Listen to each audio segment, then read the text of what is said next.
লেবাননের রুশ সংবাদ মাধ্যম আরটি সাংবাদিকদের উপর সরাসরি বিমান হামলা চালিয়েছে ইসরায়েল। এরপরে ইসরায়েলি এই বিমান হামলাকে সম্পূর্ণ পরিকল্পিত এবং ইচ্ছাকৃত বলে অভিহিত করে কড়া প্রতিক্রিয়া জানিয়েছে রাশিয়া।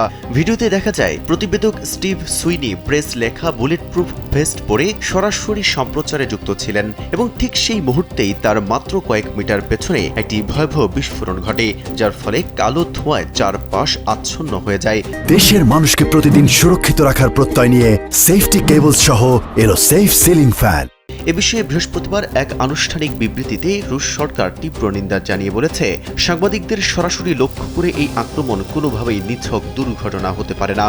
রাশিয়ার পররাষ্ট্র মন্ত্রণালয়ের মুখপাত্র মারিয়া জাখারোভা এক টেলিগ্রাম বার্তায় বলেছেন, গাজায় ইতিপূর্বে 200 সাংবাদিক নিহতের ঘটনা বিবেচনা করলে আজকের এই আক্রমণকে কোনোভাবেই আকস্মিক বা ভুলবশত ঘটা কোনো ঘটনা বলা চলে না। তিনি ইসরায়েলের নাম সরাসরি উল্লেখ না করে স্পষ্ট ইঙ্গিত দিয়ে বলেন, ক্ষেপণাস্ত্রটি কোনো গুরুত্বপূর্ণ কৌশলগত সামরিক স্থাপনায় আঘাত করেনি, বরং সরাসরি সংবাদ সংগ্রহের স্থানে আঘাত হেনেছে।